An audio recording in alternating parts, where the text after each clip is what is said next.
ताई, उद्धव साहेबांचा कार्यक्रम सभा होती ठाण्यामध्ये. तिथे मनसैनिकांनी त्यांच्या वाहनावर शेल फेकलं आणि नारेबाजी केली आणि गाडीच्या चाकाखाली सुपारी ठेवली. पृथ्वीचा आकार केवढा, ज्याच्या त्याच्या डोक्या एवढा. त्यामुळे ज्या बिचाऱ्यांची जेवढी बौद्धिक कुवत आहे त्या कुवतीनुसार त्यांनी केलं, एका कंट्रोल सिच्युएशनमध्ये केलं. आणि विशेष म्हणजे ज्या पद्धतीच्या कृती त्यांनी केल्या, मी मगाशी माझी विस्तृत भूमिका मांडली आहे त्याच्यावर, की स्वर्गीय महासाहेब मीनाताई ठाकरे यांच्या हातातही बांगड्याच होत्या. आणि जेवढी म्हणून स्त्री शक्ती आहे त्या स्त्री शक्तीचा एका अर्थाने अवमान करण्याचा प्रयत्न.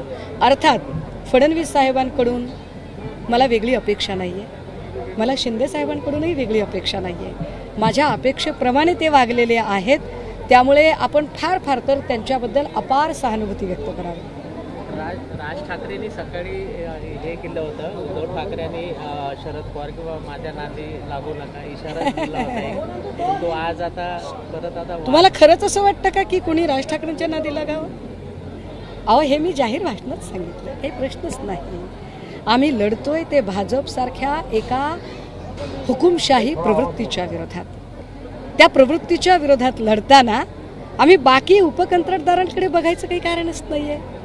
हा, पण स्वतःहून वाद ओढवून घेण्याची इच्छा बऱ्याच लोकांना असते. कारण काय होतं माहिती आहे का, जेव्हा दोन खेळाडू स्टेडियम मैदानात खेळत असतात तेव्हा पॅव्हिलियनमध्ये जे बसलेले असतात ना, त्यांना सतत वाटतं की आपल्याला कुणीतरी खेळायला बोलावलं पाहिजे. पण आम्ही राज ठाकरेंना पॅव्हिलियनमध्येच बसून ठेवणार आहोत, आम्ही त्यांना मैदानात खेळायला नाहीत बोलावणार. तुम्ही आज विधानसभा निवडणुका तोंडावर आहेत, दर्यापूर असेल किंवा बडनेरा जागेवर तुम्ही दावा केलाय, कसं पाहता? नाही, मी दावा केला म्हणण्यापेक्षा महाविकास आघाडीचे नेते जो निर्णय घेतील तो निर्णय आम्हाला मान्य आहे. फक्त कुठल्याही शिवसैनिकांच्या, माझ्या पक्ष संघटनेत काम करणाऱ्या सगळ्या मंडळींच्या मनातली जी इच्छा आहे ती इच्छा मी बोलली पाहिजे.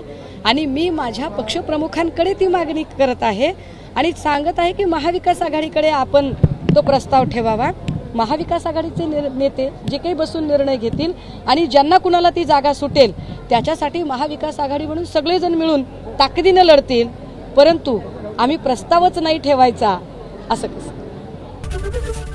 एबीपी माझा, उघडा डोळे बघा नीट.